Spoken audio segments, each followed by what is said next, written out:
This new Vision series is super cool. It's something that I really like. It's a little bit different from the Ride series, but it shares a lot of the same stuff, which helps us be able to produce this vehicle for a lot less expense than what you would normally have with like a custom built vehicle from us. So this is going to have the same interior design as what a Ride chassis is. So basically it's going to have the same dashboard and center console and all that stuff.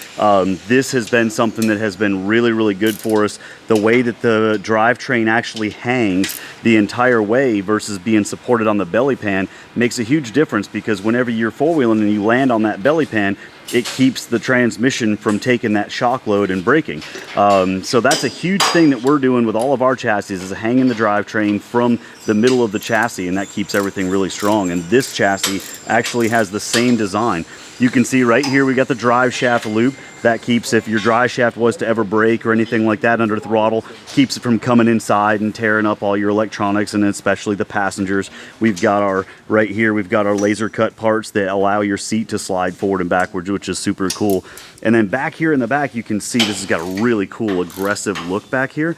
And you can see these little disconnects. And that's because we're going to put a 22-gallon fuel cell right here that's going to be able to come out the top.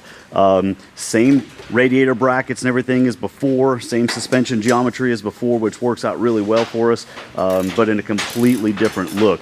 The other cool thing about this is that it's got the whole front hood, it's got the whole side panels, it's got the windshield that transitions up here into the full top. So all you guys out there who are wanting to ride and have like a full enclosure, this is going to be the buggy for you, because you can just put your windshield on, put your full top on, put your hood on, and it's basically like having, you know, like a big Razor or something. You know, you get all your panels and stuff down the side, which is super cool. So this chassis, as you can see, has a lot lower front end than our previous versions, and that's why we're calling this the Vision series, because it has a lot better vision. And what we've done is we've taken our shock mounts and Frenched these shock mounts in below this tube and let this one stick up a little bit higher, and we're going to take and sheet metal right over the top. So the only thing that you're going to see other than a nice smooth hood up here are these two shocks sticking out with these really cool shock hoops. It's going to be really sick. Now this one's getting a supercharger, which basically fills up this entire area. So all of our buggies are designed so that if you have a naturally aspirated engine and then later on down the road you want to put a supercharger in there, there's room for that. You're not having to go in and redesign the chassis, which is something that we've seen before in the past and dealt with personally. They're all designed with all the brackets and tabs and everything to be able to supercharge them down the road. So all you have to do is move a couple brackets to a different spot. You have to buy the certain pump with a little bracket that we have, bolt your supercharger in, and then we have intercooler kit and everything that goes with it. So if you wanted to get into one of the buggies, you have the ability to grow down the road. But man, I'm telling you, this thing is slick. We got the spot up here. This is where he's going to have his 40-inch LED light bar, and then we have a roof rack that's going up there on top that's going to unbolt in, or bolt in and unbolt for just, you know, camping type stuff up there at the top. Man, this is a cool chassis, and you can see the Ride over there versus this one right here, completely different chassis design. So this one's going to look really cool. What do we got here? Making miracles on sign. Making miracles out of metal? That's right. What is that? What does that say right there? BTS. That's that new axle. That's that new. I'm excited for this one, man. This is going to be pretty sweet when it's all said and done. A couple more over here. BTS. Sitting right there. Got the old E-Sob rocking out.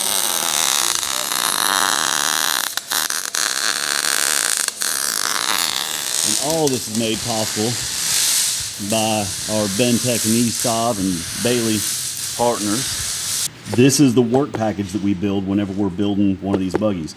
This work package has everything that it takes to build the buggy inside of it. And this is what the finished production model looks like. This is basically our rendering. And you can see Kevin Mason inside there. He's super excited. And we've got our light bar sitting here, roof rack, all that stuff. But check this out. So inside here, very first page, we start getting into like the chassis design. Everything's labeled with what the part number is, where it goes on the chassis and all that stuff, all right? So we've got our different views. top view, cornered back view, and it has all of the brackets that go on this chassis. Now, all these brackets have that part number, and they're either laser cut or there's something that we don't have a lot of volume of, so we might cut them on our plasma table, but there's a cut file for every single one of these.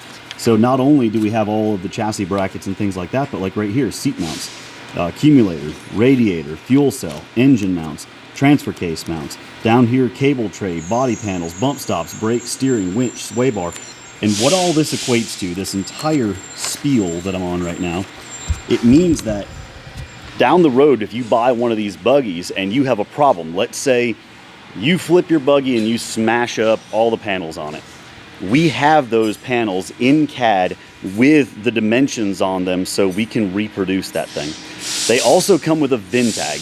And the Vin Tag is really, really cool because down the road, you've got a 17-digit Vin Tag, and if you were to, let's say, need brake pads, you're not going to be sitting there trying to figure out what brake pads you have. The VIN code has all that stuff on it. We have the paint color code for the chassis, for the axles. We've got it for all the body panels. We know what model it is. We've got a work package that goes to your specific model. Everything's in that VIN number, and that's huge.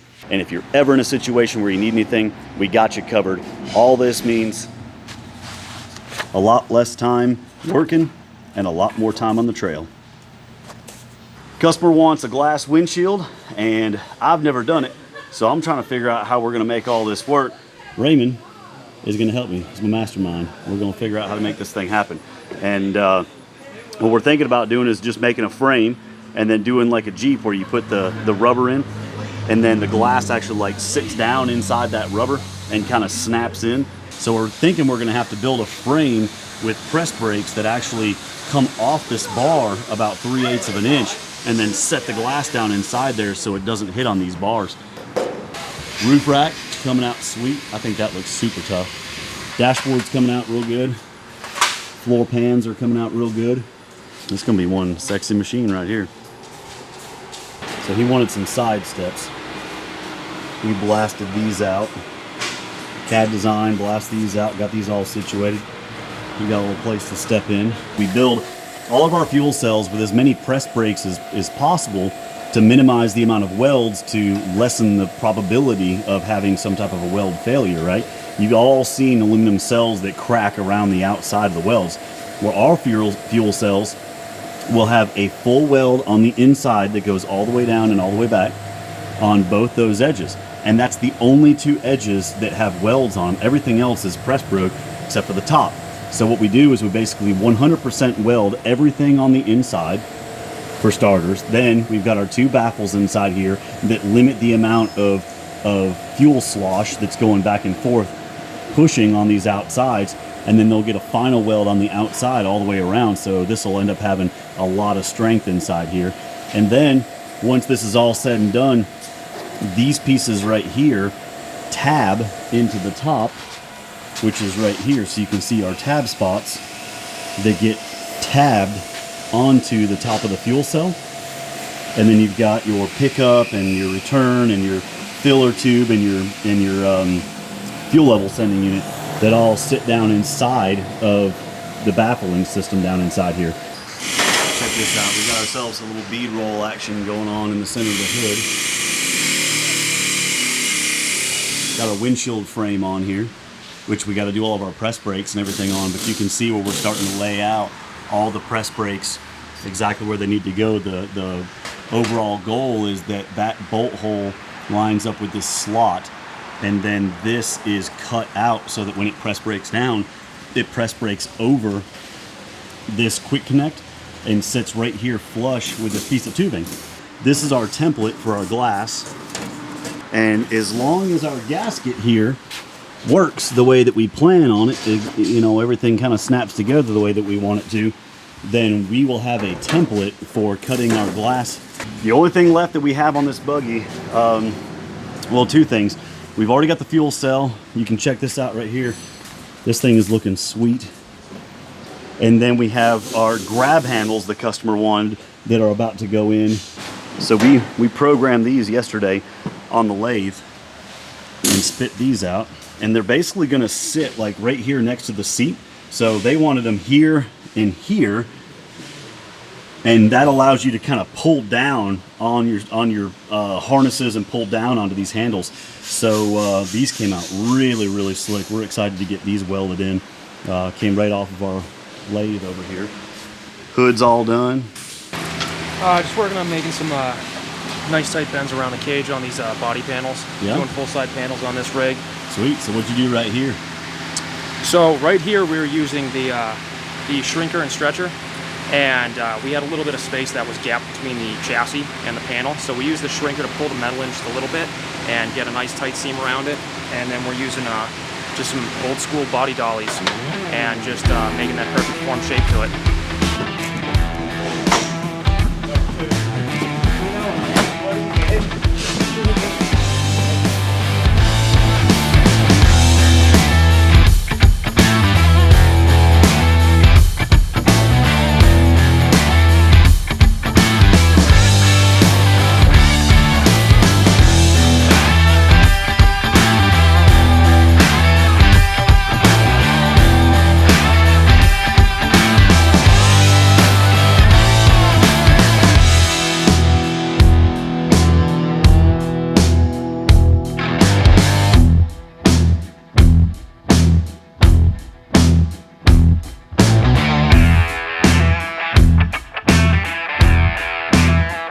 We've got our supercharger reservoir sitting right here so that we can make sure that all of our bubbles get to the highest point, which is the reservoir. Intercooler's sitting right here. That thing's coming out really good. We just set the transfer case and the transmission in. You can see our assembly sitting here. Reed case built by FTI. Atlas Pro with 1480 yokes. Got our trailing arms back here. 2.5 inch lower links, 2 inch upper links. Yeah, it's coming along. We got our RCB axle shafts inside here. Blower sitting inside here, and you can see this is a ring that I weld on the front of these off-road buggies like this, and it just keeps that belt from being able to jump off. So it basically wraps around the bottom of the pulley, and then it comes up, hits our tensioner and all that stuff. So we've got a 8-rib system that's dedicated 100% for that blower. So you don't have to worry about, you know, if the blower belt was to break, which there's so much stress on these belts when it comes to spinning this blower over. So, you know, belt problems do happen. They do break. It's just part of owning a blower, and everybody who's ever owned a blower knows that, you know, belts break sometimes. You know, they're not indestructible. Well, if this belt was to break with a traditional system, you lose everything. You can't steer, your alternator's not charging, water pump's not turning, it's overheating, you're dead in the water. But with our system, this belt will actually come up and be by itself up here on top, and then you have the regular serpentine belt back here in the back. And we've got our dual belt system here. Works really, really well. We've been using the system for a while now, and it's coming together.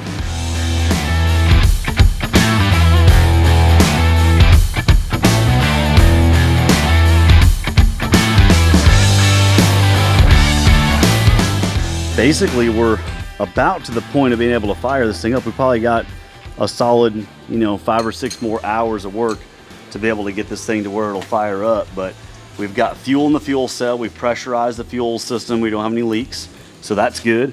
We're running the steering lines right now, getting the steering lines ran. That's going to be the next thing. We'll get it up in the air and start turning the steering back and forth.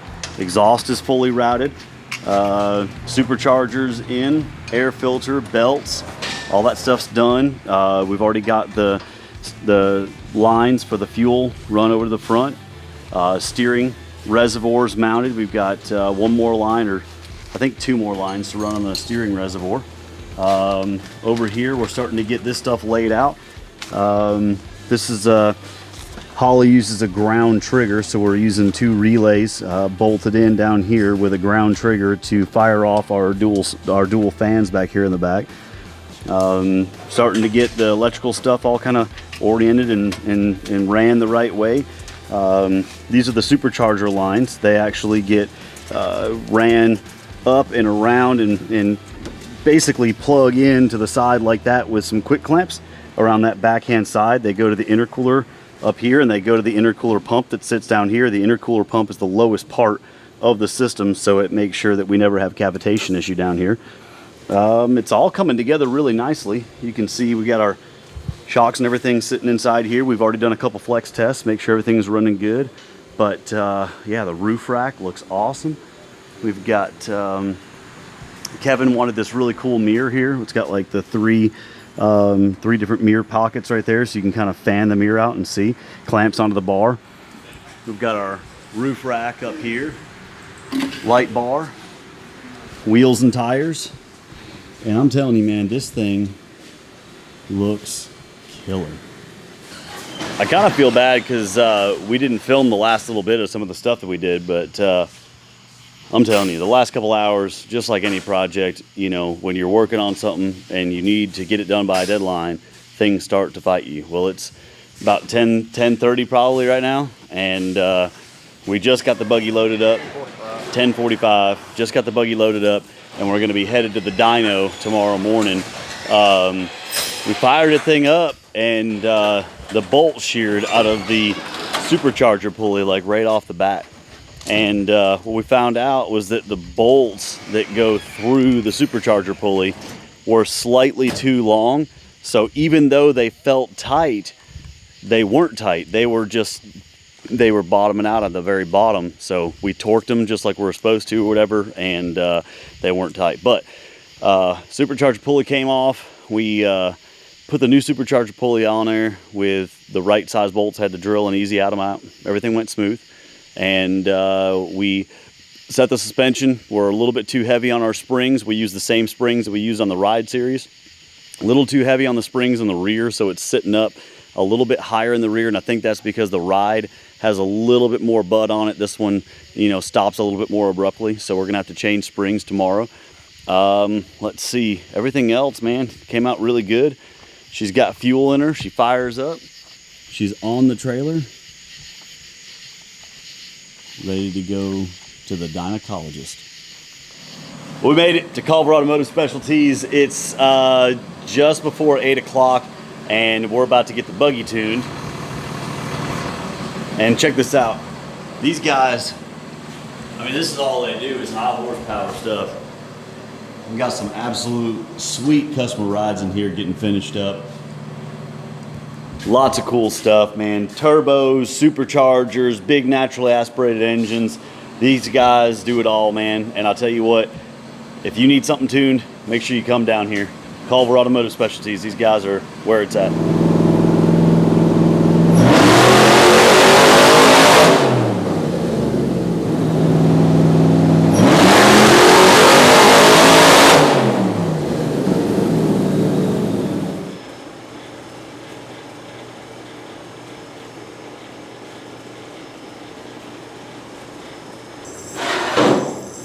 Give it a good shake. It'll be perfect, just trust me. If you shake it more than once, you're playing with it. You got jokes today. All right, so for phase 2, what we're doing is we're taking the buggy and we are swapping to race fuel and a smaller pulley. We had just over 7 pounds of boost. We're running 11-to-1 compression ratio, 7 pounds of boost, 427 stroker. We made just over 800 horsepower, and we are going to swap the pulley to a smaller one, put in some race fuel, and we're gonna run it up about 14 pounds of boost, and that thing ought to be a monster with that type of numbers.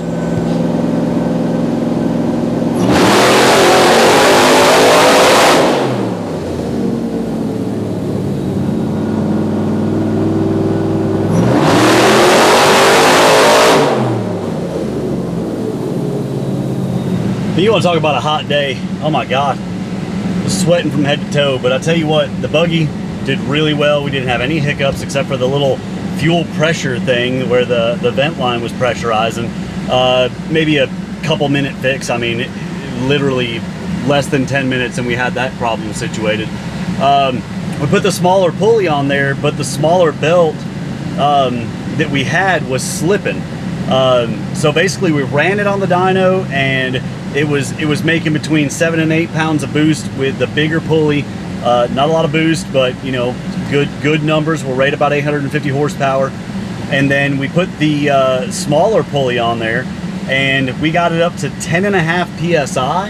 And then on the dyno, you could actually see where the map sensor started to get shaky, where the belt was starting to slip. So we know there's more power on the table. We ended the day with a final dyno pull of 440 horsepower at the rear tire. Our dynos generally see about a 50% decrease in power with the big tires, and you know, all the drivetrain loss and all that stuff. With fuel consumption and AFRs, we're pretty solid at 900 horsepower at the crank.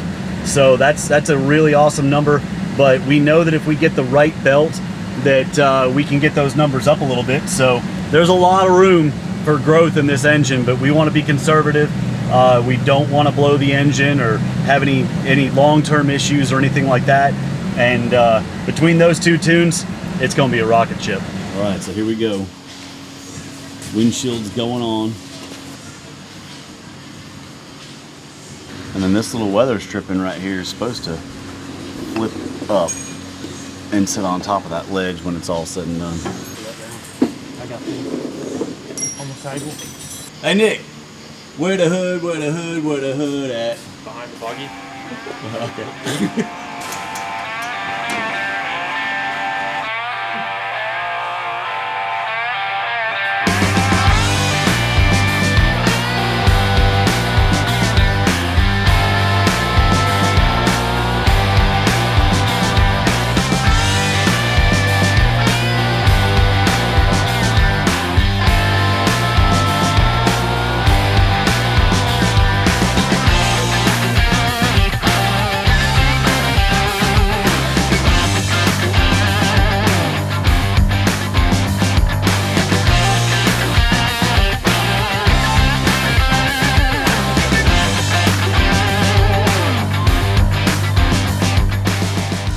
What's up everybody, this is Jake Burkey with Busted Knuckle, and I want to tell you guys about this machine that we have behind us.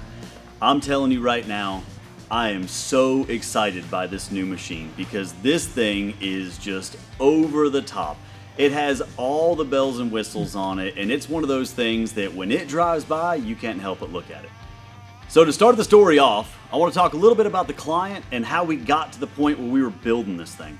So I got a phone call a little bit at the end of last year, probably November or December timeframe, and it was a guy named Kevin. And Kevin was really wanting to get into an off-road machine like this. And he just said, you know what, Jake, I really want to do something, but I want it to be different. You know what I mean? I want to start off a whole new type of bouncer. I want it to just be kind of different than what you guys normally do. And I said, Kevin, that's awesome. We can definitely do that. Let's put our heads together and come up with something that's really cool. So we started talking about what the differences were with the different, types of vehicles and all that stuff. We started talking about quoting and all that. And we came to a conclusion where I was going to have to literally build something that was completely different than anything else that we have ever built. So I gave him a quote with some of the engineering and stuff that it was going to take to do that. And he started shopping around. And whenever he talked to one of our competitors, they said some bad things about us. They said, you know what, those guys, go with us, we're a better company. And they kind of tried to really outsell themselves. And Kevin was one of those guys where he came to me and said, you know what, Jake, you guys were just really true. I really, really like the way you guys, try to promote the other guys, and they kind of try to put y'all down. And because of that, I want to go with you. So we sat down and we just started brainstorming. We started kind of coming up with ideas on what we wanted this thing to look like. Well, this is in middle of January, and we were just about to head to King of the Hammers. Well, I'm sitting on the lake bed at King of the Hammers, and I started thinking about all the different vehicles that were driving by. And I just started thinking about like a West Coast style buggy with like an East Coast style twist. And it ended up coming out just like you see behind us. This thing is awesome because it has a whole lot of bouncer features and a whole lot of West Coast Ultra 4 features. We were able to create a model and show him exactly what the buggy was going to look like. He was able to be part of the process. We were able to move bars around to his liking. We were able to change the roof and change the slant and keep on going back and forth and just moving the model around. He could see the suspension flex, and when it was all said and done, we both agreed this was going to be a winner.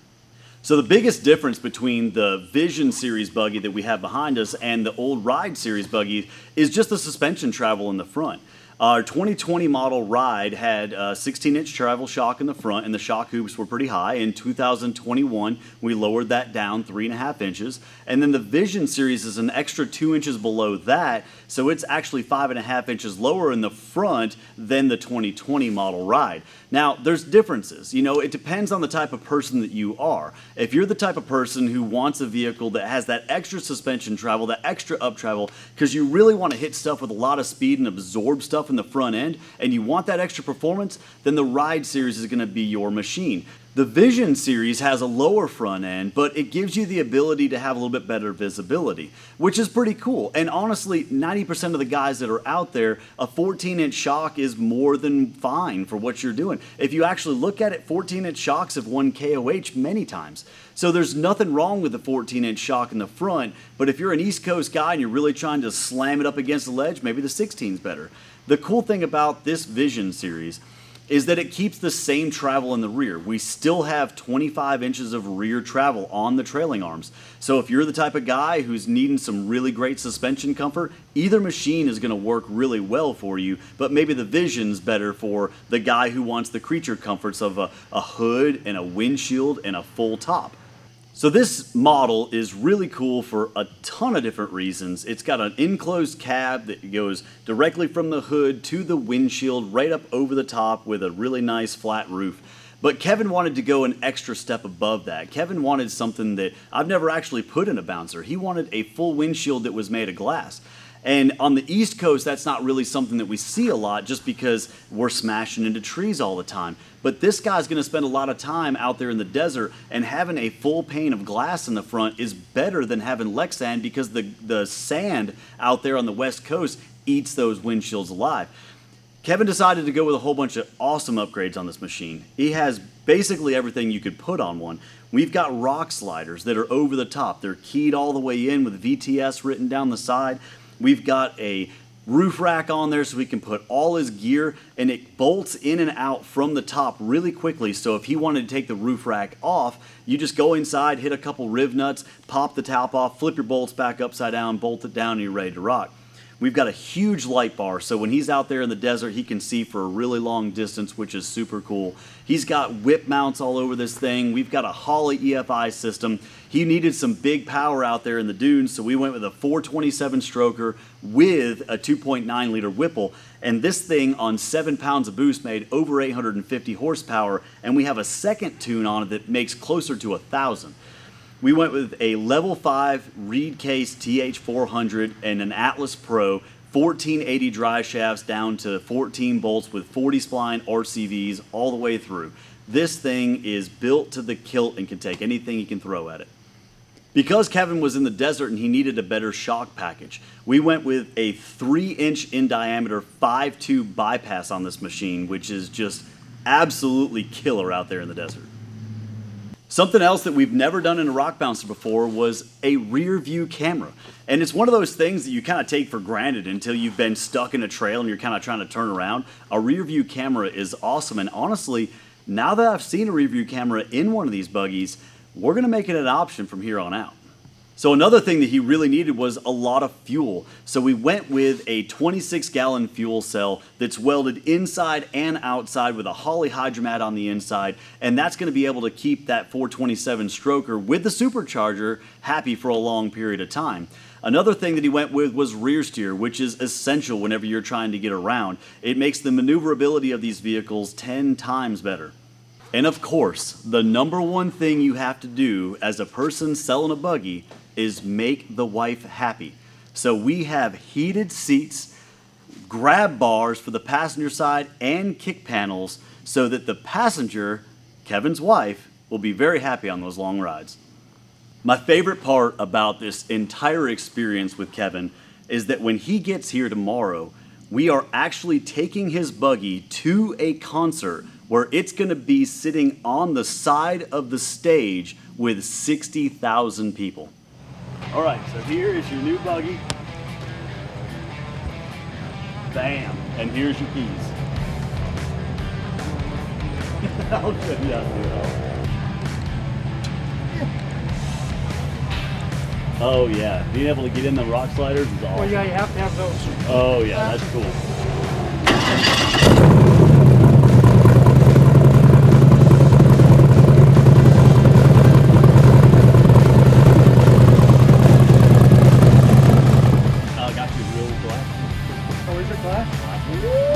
Yes, sir. Yep. What I wanted, my friend, to see that. That looks good. That's cool, isn't it? Solid. Yep. So we're here at Stony Lonesome Off-Road Park, and we just got Kevin Mason's buggy done. We went to the awesome festival, had a great time, but we are doing today what he came all the way down here to do, and that's go four-wheeling.